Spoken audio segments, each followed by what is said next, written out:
சரவண ஜோதியே நமோ நம. வாழ்க வையகம், வாழ்க வளமுடன். அனைத்து தமிழ் நெஞ்சங்களுக்கும் கனிவான வணக்கங்கள். நிகழும் மங்களகரமான விசுவாசு ஆண்டு பங்குனி மாதம் 18ஆம் நாள் புதன்கிழமை அன்று சதுர்தசி திதியில் உத்திரம் நட்சத்திரத்தில் விருத்தி நாமயோகத்தில் வணிசை கரணத்தில் அமிர்தயோகம் கூடிய நன்னாளில் இந்த மகத்தான ஏப்ரல் மாதம் பிறக்கிறது. 2026ஆம் ஆண்டின் 4வது மாதமான ஏப்ரல் மாதம் மிகவும் முக்கியத்துவம் வாய்ந்த மாதமாகும். இந்த மாதம் பல கிரக பெயர்ச்சிகள், சேர்க்கைகள், நட்சத்திர மாற்றங்கள் நிகழ இருக்கிறது.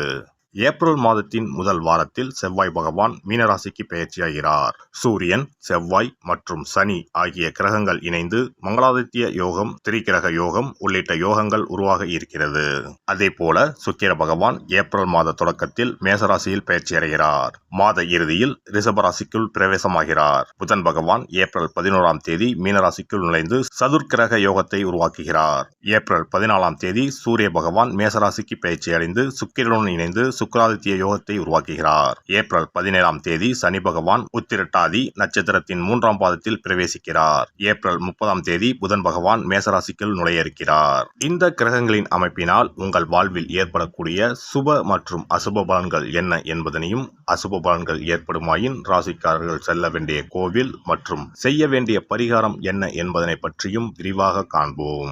பிறக்கப் போகும் இம்மாதத்தில் உங்கள் வாழ்வில் வளமும் நலமும் செல்வ செழிப்பும் பெற்று வாழ்வின் உயரிய நிலையை அடைய எல்லாம் வல்ல எம்பெருமானை வேண்டி விரும்பி கேட்டுக்கொள்கிறேன். துலாம் ராசி அன்பர்களே, இந்த மாதம் புதிய ஆடை ஆபரணங்கள் சேரும். விருந்து விசேஷங்களில் கலந்து கொள்ளும் வாய்ப்புகள் உண்டாகும்.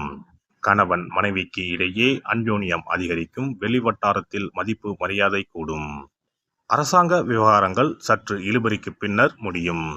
தாய்மாமன் வகையில் எதிர்பார்த்த காரியம் அனுகூலமாக முடியும்.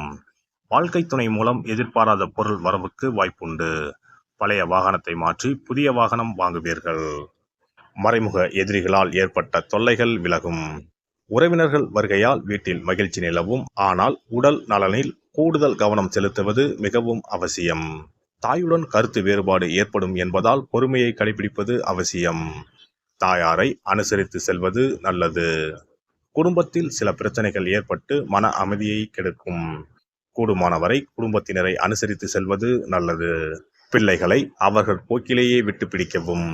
எந்த ஒரு செயலையும் எந்த தடையும் இல்லாமல் வெற்றிகரமாக முடிக்க முடியும்.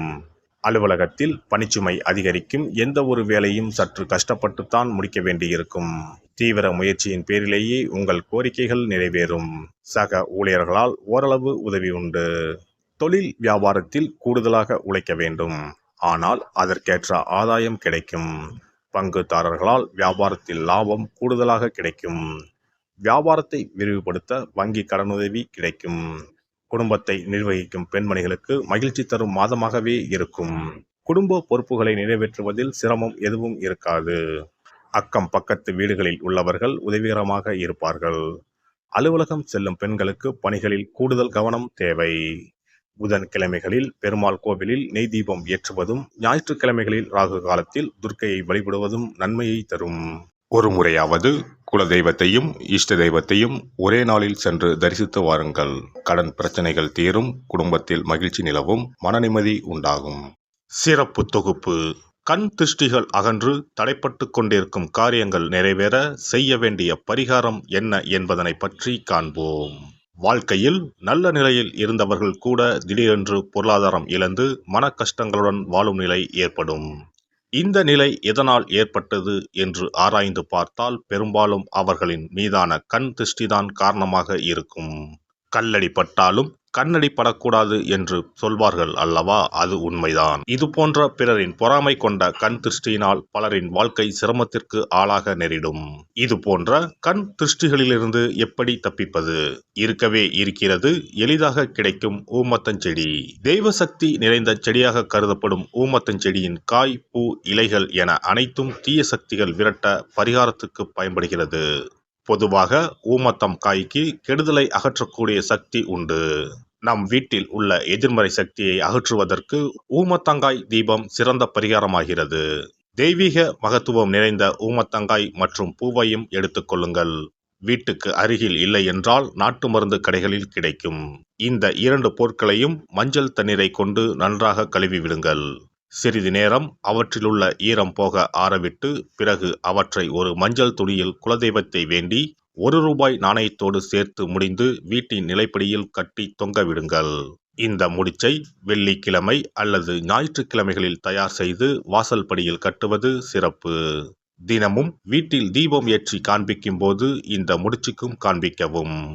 இதேபோல் ஊமத்தம் இலைகள் கிடைத்தால் அந்த இலைகளை சுத்தமான மஞ்சள் தண்ணீரில் கழுவிவிட்டு அவற்றை கொண்டு வீட்டில் இருக்கும் விநாயகருக்கு திங்கள் கிழமைகளில் தொடர்ந்து அர்ச்சனை செய்து வர வேண்டும். ஊமத்தம் பூவையும் விநாயகருக்கு சூட்டலாம்.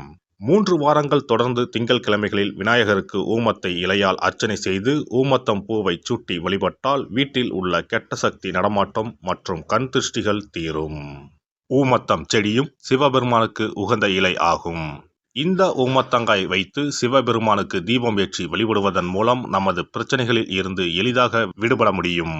முதலில் 2 ஊமத்தங்காய்களை எடுத்துக்கொள்ள வேண்டும். அவற்றின் மீது முட்கள் இருப்பதால் மிகவும் கவனமாக கையாள வேண்டும். ஊமத்தங்காயின் காம்பு பகுதிகளை வெட்டி கொண்டு கத்தியை பயன்படுத்தி ஊமத்தங்காயின் உள்ளே இருக்கும் விதை பகுதியை முழுவதுமாக நீக்கிவிட வேண்டும். பின்னர் 2 அகல் விளக்குகள் மற்றும் விளக்கு வைப்பதற்கான 2 தட்டுகளை எடுத்து சுத்தம் செய்து அவற்றிற்கு மஞ்சள் குங்குமம் பொட்டு வைத்துக் கொள்ள வேண்டும். பின்னர் 2 தட்டின் மீதும் ஒவ்வொரு அகல் விளக்கை வைத்துக் கொள்ள வேண்டும். அதன் பிறகு எப்போதும் பூஜை செய்வதற்கு வைப்பது போன்ற வெத்தலைப்பாக்கு, பழம் போன்றவற்றை வைத்துவிட்டு 2 விளக்குகளையும் ஏற்றி சிவபெருமானை மனதார வேண்டிக் கொள்ள வேண்டும். எனக்கு இருக்கும் பிரச்சனைகள் அனைத்தும் தீர்ந்து இன்பமான வாழ்க்கை கிடைக்க வேண்டும் என வேண்டிக் கொள்ள வேண்டும். இந்த பூஜையை வெள்ளிக்கிழமை அன்று தொடங்கினால் தொடர்ந்து 9 வெள்ளிக்கிழமைகள் செய்ய வேண்டும். ஊமத்தங்காயின் மீது எவ்வாறு முட்கள் இருக்கிறதோ அதுபோல நமது வாழ்க்கையில் இருக்கும் முட்கள் போன்ற பிரச்சனைகளை அவை தீர்த்து வைக்கின்றன. இந்த பூஜையை நாம் தொடர்ந்து செய்து வருவதால் நம் மீது இருக்கும் கண் திருஷ்டிகள் அகன்றுவிடும். தீராத துயரங்கள் தீர்ந்துவிடும். பணம், நகை நம்மிடம் பெருகி வரும். சிலருக்கு கையில் சுத்தமாக பணம் இருக்காது. வறுமை தாண்டவமாடும். கடன் தொல்லையால் கஷ்டப்படுவார்கள். பண பிரச்சனையில் சிக்கி கொண்டிருப்பவர்கள் இந்த தீபத்தை ஏற்றினால் 3 வாரங்களில் நல்ல பலனை பெற முடியும். தொழிலில் நல்ல முன்னேற்றம் இருக்கும். கடன் பிரச்சனைகள் தீரும். உறவினர்களிடையே பகைமை இருந்தால் அவையும் மறைந்துவிடும். நோய்வாய் உள்ளவர்கள் இந்த தீபத்தை ஏற்றுவதன் மூலம் நல்ல பலனை பெற முடியும். பொதுவாகவே எந்த பரிகாரம் என்றாலும் அதை முழு நம்பிக்கையுடன் செய்தால் மட்டுமே முழு பலன் கிடைக்கும் என்பதை நினைவில் கொள்ளுங்கள். எல்லாம் வல்ல இறையருளால் நீங்களும் உங்கள் அன்பு குடும்பமும் உடல் நலம், நீலாயுள், நிறை செல்வம், உயர் புகழ், மெய்ஞானம் ஓங்கி வாழ்க வளமுடன்.